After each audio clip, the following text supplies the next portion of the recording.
The Mining House, société spécialisée dans la logistique, propose une large gamme de produits et services premium à destination des entreprises. Retrouvez dans son espace de vente à Coléa de l'outillage de qualité, du matériel de chantier, des équipements et accessoires pour vos engins roulants. Dans son garage Bosch Service, TMH assure l'entretien et la réparation de véhicules légers, utilitaires, camions et semi-remorques. Grâce à son savoir-faire et son expertise, The Mining House est votre prestataire privilégié pour élever chaque jour de nouveaux défis. Mesdames et messieurs, amis sportifs, bonsoir. Les choses sérieuses commencent et votre rubrique change de nom. Nous sommes maintenant dans les coulisses de la CAN Égypte 2019. Vous le savez, le coup d'envoi de cette 32e édition a été donné hier. C'était entre l'Égypte et le Zimbabwe. Le match s'est joué du côté du Caire. Mais nous sommes ici à Alexandria Stadium. C'est ce stade d'une capacité d'accueil de 20 000 places. Il va donc abriter les deux premières rencontres de la poule B. La Guinée, ce soir même, sera face à l'équipe de Madagascar. Bien avant donc ce match, et notre téléspectateur Paul Put était sur les derniers réglages. Nous vous proposons d'ailleurs, et notre téléspectateur, quelques séquences de cet entraînement.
Tout perdu.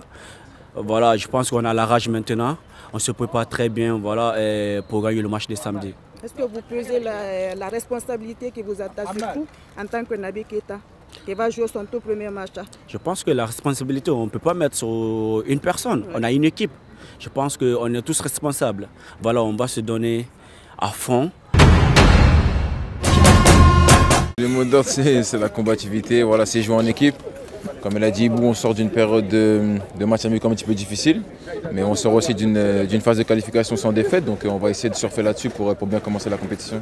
Ouais, surtout la motivation, tout le monde est prêt, tu vois, donc ce que moi je veux dire à les peuples guinéens de nous soutenir, et même si on a fait les mauvais résultats, c'est la compétition, et Inch'Allah, on va faire beaucoup de choses.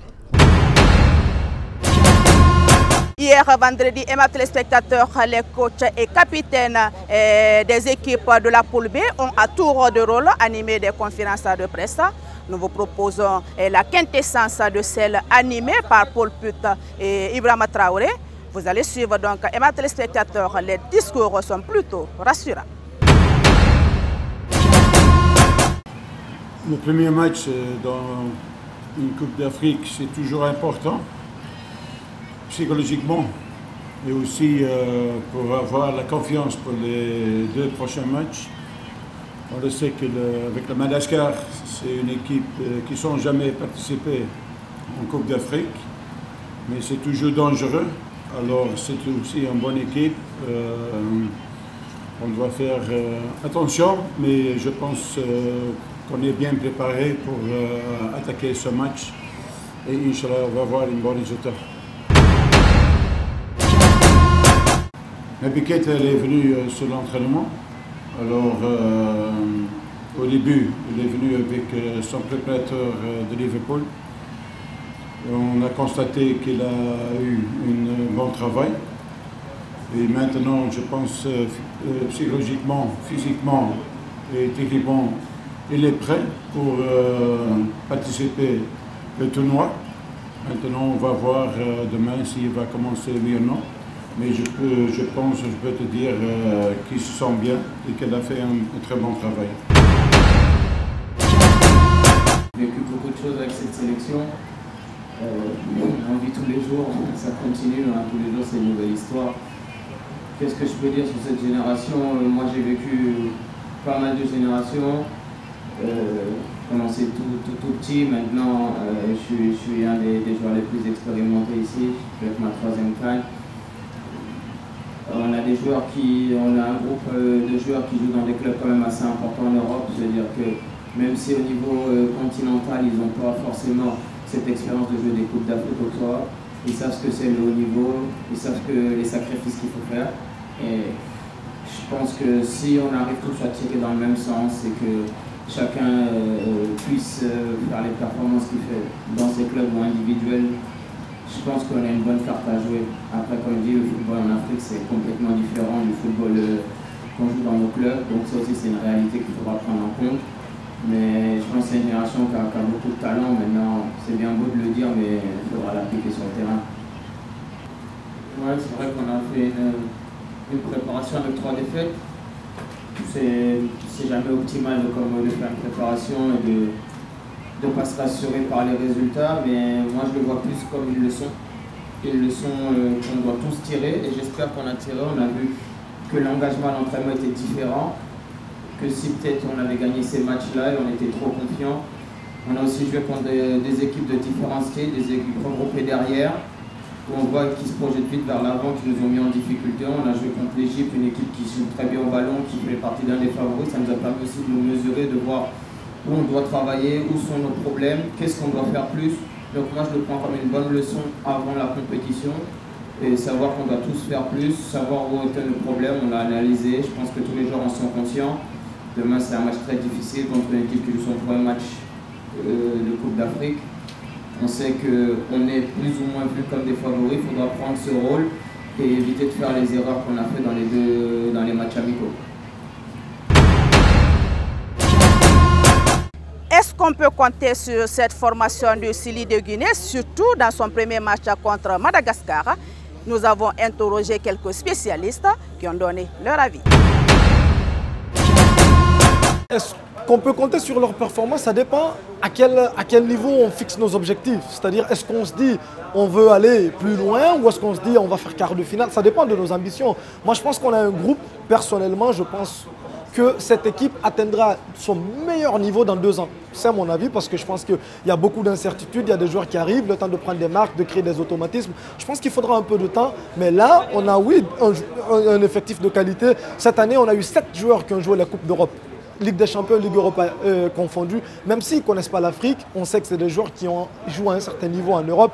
Donc il y a des qualités. Maintenant, le but, c'est de voir, l'idée, c'est de voir aujourd'hui, est-ce que quand on assemble tout ça, ce que ça va donner sur le terrain. Alors on n'a pas été rassuré lors des phases de préparation.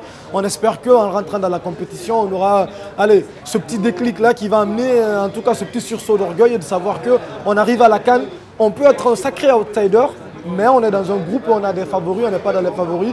Et nous, on peut être un sacré outsider et je pense que oui, la Guinée peut, si la mayonnaise prend, si les joueurs arrivent à prendre conscience et être forts mentalement et avoir ce don de soi et ce sacrifice sur le terrain, on peut être la sensation de cette Coupe d'Afrique.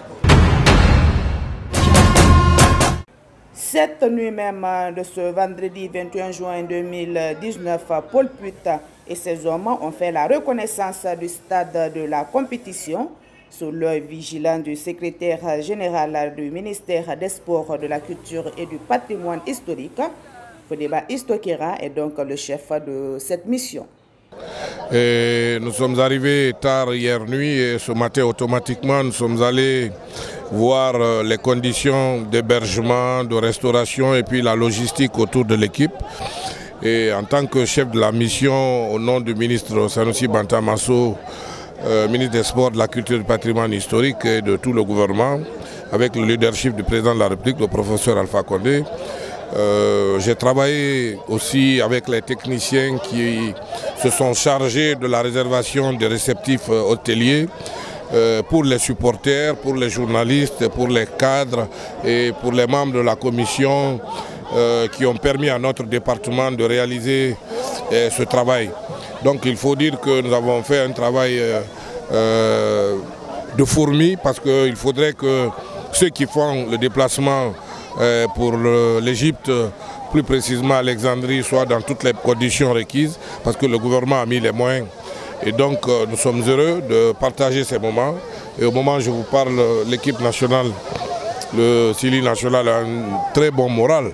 Et j'ai passé le message de la gagne, le message de la victoire, parce que c'est vrai que l'équipe nous a inquiétés avec les trois défaites consécutives lors des matchs amicaux. Mais qu'à cela ne tient, je crois, de mémoire de supporters, mais aussi de dirigeants sportifs, c'est une des rares fois qu'il y ait un engouement extraordinaire, une mobilisation de toutes les couches sociales, politiques, n'est-ce pas, de toutes les forces de la nation autour du Sili national. Et nous pensons que le match de demain contre Madagascar, nous ne serons pas déçus. Et les joueurs ont promis de mettre le sourire aux lèvres du peuple de Guinée. Je le disais au début de cette émission, et mes téléspectateurs, que les choses sérieuses ont débuté ici à Alexandrie. Nous vous proposons d'ailleurs l'ambiance au sein de Media Center, voir comment les journalistes se battent pour être en possession de leur carte d'accréditation.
C'était l'essentiel donc de ce numéro, les coulisses de la CAN Égypte 2019. J'espère que vous avez trouvé du plaisir en nous regardant.